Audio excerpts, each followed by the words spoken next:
Salut, aujourd'hui on va voir ensemble comment faire un tirage au cyanotype à partir d'un négatif photo.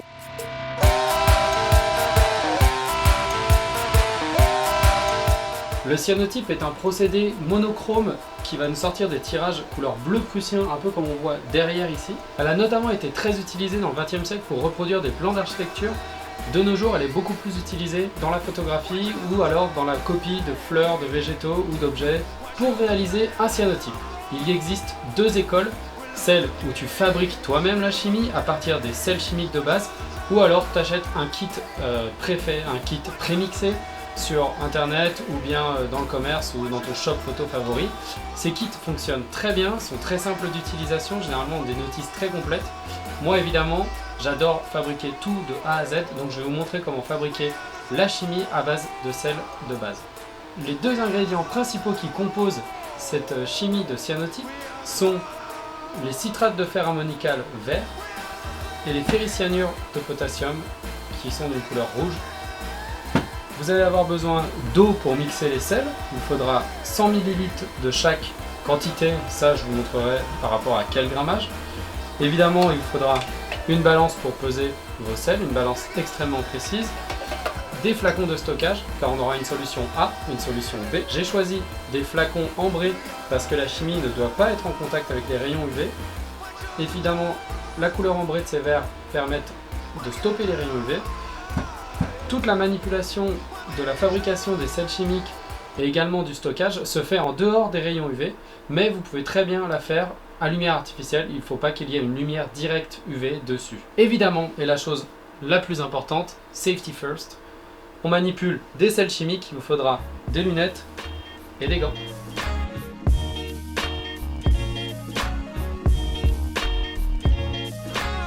Donc nous allons fabriquer la première solution qui est la solution qu'on va nommer A.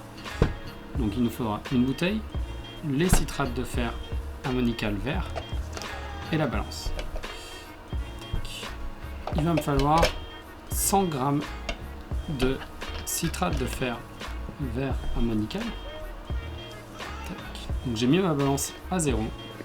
Je vais donc y rajouter 20 g de citrate de fer vert ammonical.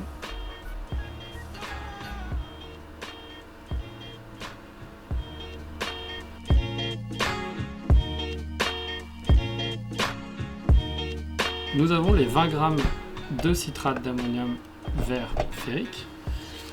Nous avons à rajouter 100 ml d'eau.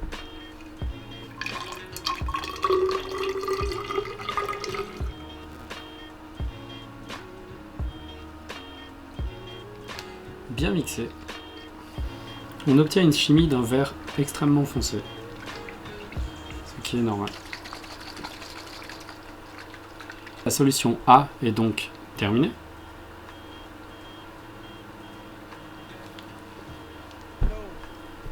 Passons à la solution B. De nouveau, avoir besoin de la balance, des ferricyanures de potassium et d'une autre bouteille pour la solution B. Donc nous allons avoir cette fois-ci uniquement besoin de 8 g de ferricyanure de potassium, également à mélanger avec 100 ml d'eau.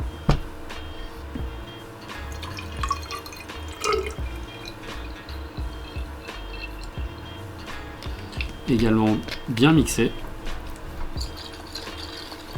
On obtiendra une solution alors jaune clair. Nous avons donc notre solution B terminée.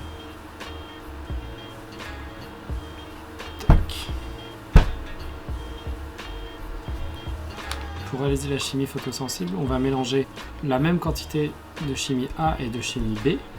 Pour cela, moi j'utilise une seringue graduée.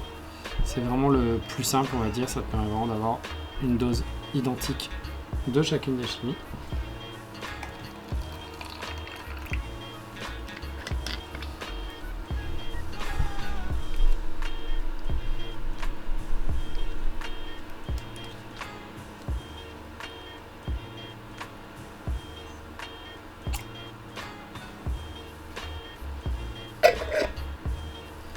Puis exactement la même quantité avec B.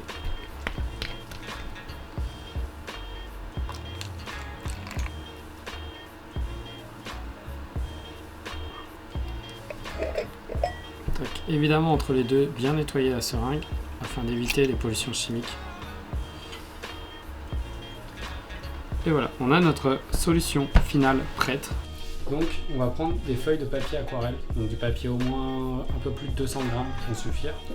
Moi j'aime bien choisir un papier qui est texturé, mais vous pouvez faire ça sur du papier lisse, c'est juste sur les textures on va avoir un petit rendu différent.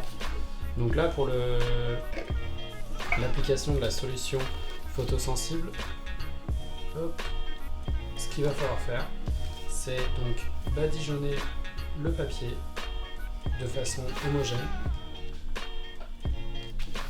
Plus la répartition est homogène, plus ton cyanotype le sera aussi. Et là tu peux vraiment jouer sur les formes. Tu peux soit choisir de peindre l'entièreté du papier, ou bien comme moi laisser des traces de pinceau.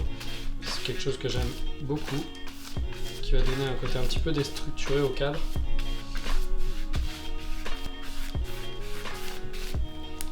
Donc là le tirage est enlevé. On va le mettre à sécher.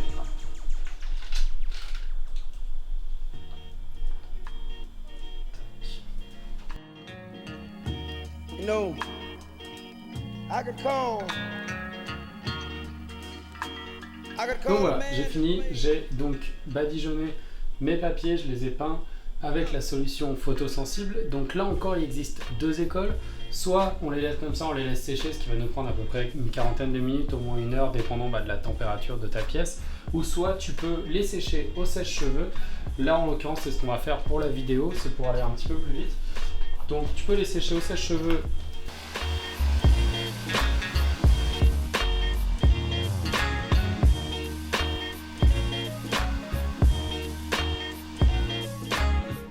Donc pour la suite, il va falloir préparer son négatif, son cadre, qui va permettre de presser l'image contre le papier afin d'avoir le rendu le plus net possible.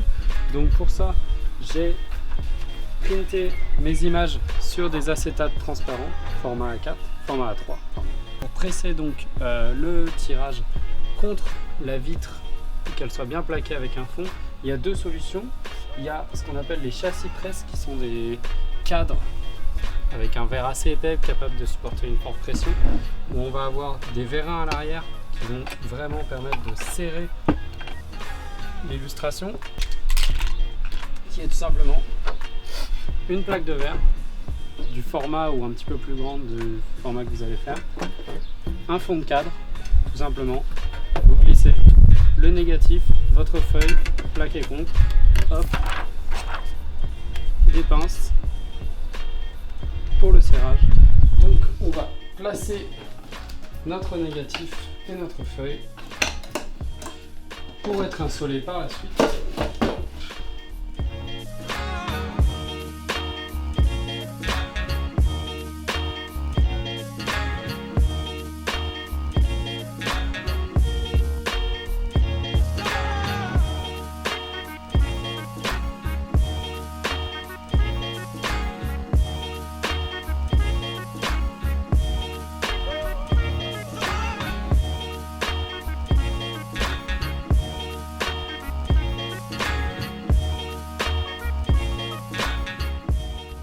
Donc le montage est fait, on a la feuille, le négatif, la feuille est photosensible. On va aller donc en dehors pour l'exposer aux rayons UV. Les rayons UV vont réagir, toutes les parties sombres vont rester blanches, les parties claires vont devenir bleues. Donc là on a de la chance, on a une journée qui est vachement ensoleillée, donc le temps devrait être assez court, aux alentours de 5 minutes. Évidemment, il faudra faire des tests pour ça, pour savoir connaître ton exposition. Si tu travailles comme moi avec la lumière naturelle, elle va changer forcément tous les jours. Si tu as un temps gris, ça mettra plus de temps. Si tu as un temps full bleu, ça prendra beaucoup moins de temps. Du coup, je vais vous montrer l'avantage en fait de travailler avec ces cadres-là, c'est qu'on peut vérifier l'exposition si ton temps il est bon. Donc on va aller faire ça. Là, ça fait déjà 4-5 minutes que ça fait à peu près 5 minutes qu'il est exposé déjà.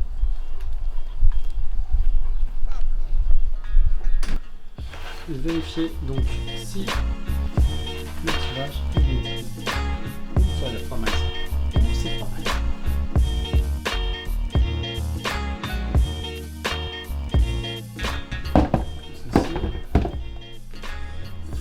on va venir le rincer, vous allez voir tout le tirage apparaître. Je peux le frotter avec ta main pour faire partir un petit peu plus vite, mais c'est pas forcément nécessaire.